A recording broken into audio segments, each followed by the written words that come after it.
So the Petro is basically the best battleship in the game, as far as I can tell.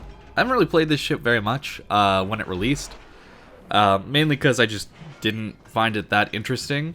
And then after playing against it a bunch, and being almost unable to kill it at most angles, even when it's broadside sometimes, I decided to get it. And oh my goodness, this ship is ridiculous. If you've never played it, imagine a battleship without a superstructure and the ability to shatter most HE. Like, this ship is insane. It's got great, crazy good concealment, a 12-kilometer radar. Sure, it doesn't last as long as other radars do, but it's enough to not quite kill DDs, but it's enough to know where DDs are, so you can know where to angle to. The HE is pretty anemic, to be fair, but it still sets fires. It's still, a reasonable reload. It's not awful, but the AP, you have improved AP pen angles, and wow, does this AP absolutely slap. It's got some crazy Russian pen coefficient or something with them. They just Citadel things at all ranges, it feels like.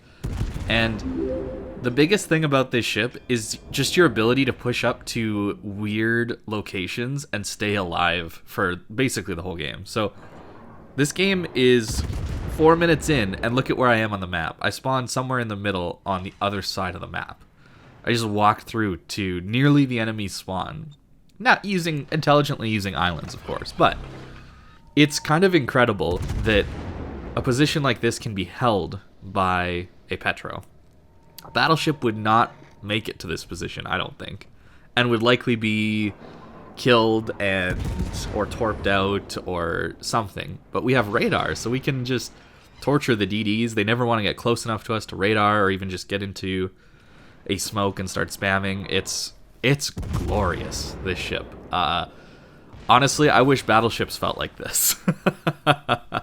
I really do. It's absolutely insane what this ship is capable of doing.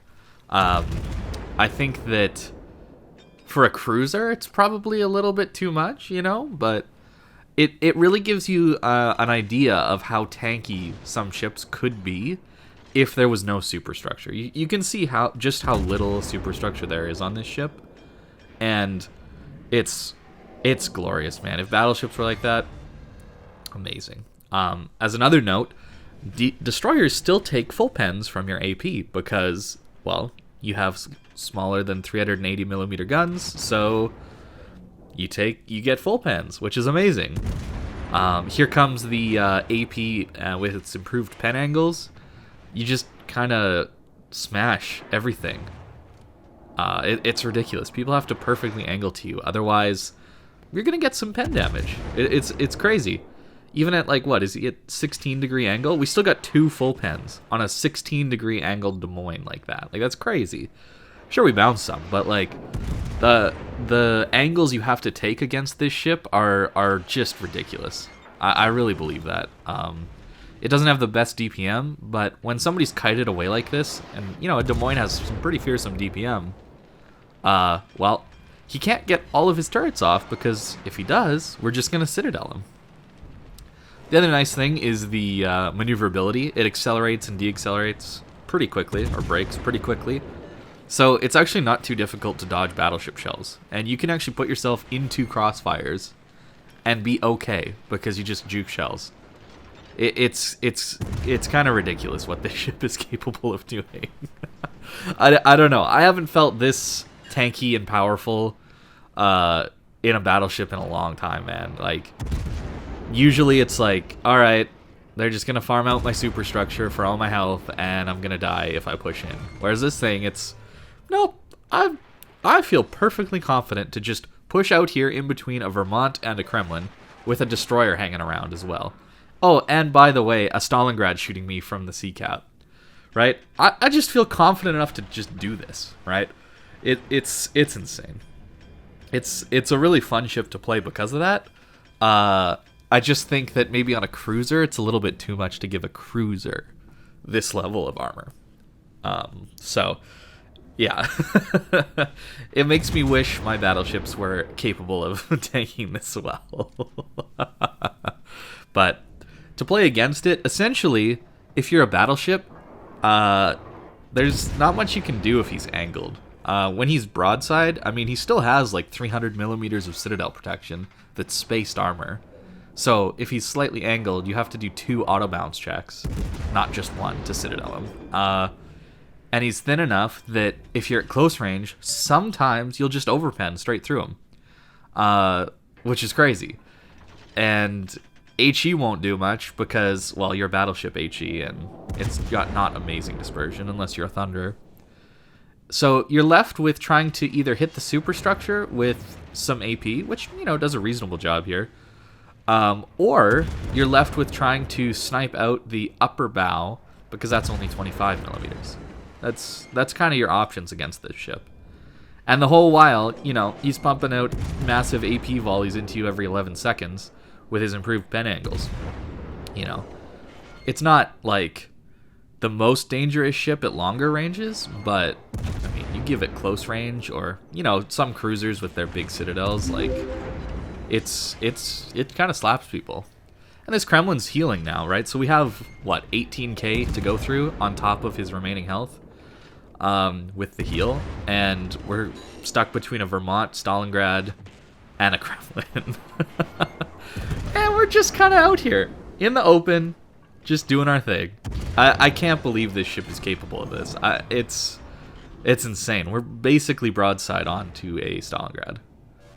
But because of our acceleration and reasonable turning radius, we can just dodge his shells. It's hilarious. Oh, and another thing, you get 360-degree turrets, so you can push in like this and just instantly have all your DPM on either side of your ship you want to. It's insane. It's insane what this ship can do. Yeah, I don't think I've felt this kind of powerful in a battleship in a long time, man. It's maybe that Kremlin video where I got incredibly lucky to push through, that I posted the other day, but it's not like that was because of the ship or something like that. It was more the enemy team just was positioned poorly and didn't really focus me at all. That was more the reason I was able to do that. Whereas this, I pushed into a crossfire and I'm fine. Well, not fine. I'm gonna die here eventually. But you can see the poor dispersion coming into play. But it's still, like, not too bad. If I was looking back on this in hindsight, I should have turned out once I killed the Kremlin, and then kited towards the one line, just focusing on the Vermont or the Stalingrad or whatever. But you can see even the Vladivostok is trying to shoot us now. Again, we're stuck in a crossfire. Been in a crossfire the whole time, and you just kind of go forward, backwards, you turn a little bit, and you just kind of dodge everything because the ship is so small. Sure, you have a smaller HP pool, but it's kind of crazy how ridiculously tanky this thing is.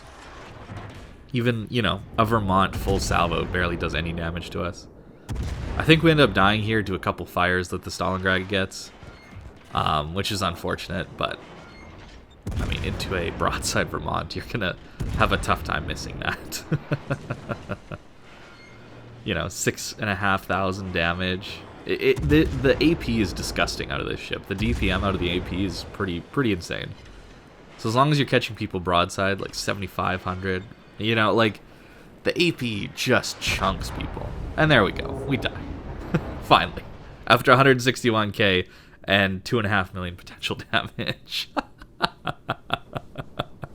In a cruiser with 55,000 HP, by the way. Somehow that's possible. So if you haven't played this ship yet, this would definitely be a ship to grind for, I think, if you enjoy pushing in and tanking and all that stuff. This is more of a game when you get lucky, I think, because it just so happened that the whole team the whole enemy team decided to ignore me here. That's why I love this position, by the way, just north of CCAP, or even just south of CCAP. You shoot at all the people traveling from the middle of the map towards the 1-2 line. And this is what I'm talking about when I say your goal is to catch people's broadsides when you're trying to position your battleship or anything AP focused. You just really want to know where people are likely to play and where they're likely to travel to, and then just put yourself on their flank. And that's really what this position is doing. You can see there's broadside Hindenburg, there was a broadside Yoshino, there's a broadside Kansas. If these people want to turn out away from my div mates or teammates on the 1 line or 2-3 line, they have to turn broadside to me. Putting yourself in positions like this is just awesome for your damage output. It really is, if you're in an AP ship. In an HE spammer, you probably want to be more facing bow-in targets, because then, you know, they're forced to get closer and closer and closer to you, and it's easier to hit. But against broadside ships, oh my goodness, this Petro is nasty. You can see we're already at 55k. And the shell velocity is actually really good. That's another thing. Sure, your dispersion's not amazing all the time, but your shell velocity, your pen, your improved pen angles mean that you can do some pretty nasty things if you get a little bit lucky. And me being used to Battleship dispersion actually finds this dispersion not too bad. I'll be honest, like, it's pretty good, considering what Battleships can be like sometimes. I don't know if anybody's played Kremlin at long range recently, but that's a bit of a shotgun, you know? So, I think this is definitely a ship worth grinding for. I will be completely honest with you guys. I free XP'd this thing. I had no interest in playing Tallinn or Riga. From what I've heard from my clanmates and other people, it just doesn't sound like a good time. So, if you've got the free XP and you want to blow it on something, this would be one to do it, I think. Because the grind sucks, and the ship at the end of it is pretty solid. But I don't know if the grind is necessarily worth it for it, because the ship can get a little stale, assuming you don't push in aggressively. I can see it getting boring if you just kind of sit at the back and use its stupid tankiness to just sit and farm the whole time. So, like now, this is a perfect time to push in. You know, I could go back to the, 7 line, kite away, and, wait for the enemy team to push in into the, decap or whatever they end up deciding to do. Or we could just push. And that's the wonderful thing about this ship, in my mind, is it allows me to push whenever I feel like it. Your amazing concealment, radar, stupid armor, 360-degree turrets, crazy pen angles, good reload. Like, it just allows you to do these massive pushes, even against tier 10 battleships. Like, you can catch tier 10 battleships out, and there's nothing they can really do to you if you get them in the right scenario. As a quick little note, when you're going and trying to go do a drive-by on a battleship, it is possible in this ship, because you're so much faster and more maneuverable than that battleship that you can actually do a broadside drive-by. It does help when the enemy ship isn't actively trying to ram you. That is a big deal. So this Borgone, I'm not sure if he was really trying for the ram or not, but it seemed like he just was kind of not paying attention to it. So we get a nice opportunity here, but it is really difficult to do. It's possible to take out a ship that wants to ram you like this. It's possible to do it. It's not likely, just because ramming is really difficult to avoid. But you can see we just slapped that Borgone for most of his health. And oh, look at that, a Minotaur! What do you know? And this Torp's coming, and we dodge them all because this ship is so fast and maneuverable. So, I have fun with this ship, man. I'm just remembering back to when I was playing this, I was just laughing, man. This is just hilarious to me how disgusting this ship is. And I haven't even played that many games. This is like my... I don't even know how many games I've played, but it's maybe 10 games at most. And this is one of the earlier ones, like... It's crazy, man. This ship is fun. This ship is just fun if you're pushing in. I can see it being frustrating to play if you're at long range, for sure. That poor dispersion would get annoying after a while. But if you're willing to just push the W key early on in games and just use islands to put yourself in very interesting positions, this ship is for you, I think. I think you would enjoy it a lot. I won't really put my captain build at the end of this. It's pretty standard. I'm just running a tank battleship build, which is, concealment, fire prevention, all the usual stuff. So, yeah. Thanks for watching, guys, and I hope you have a great day.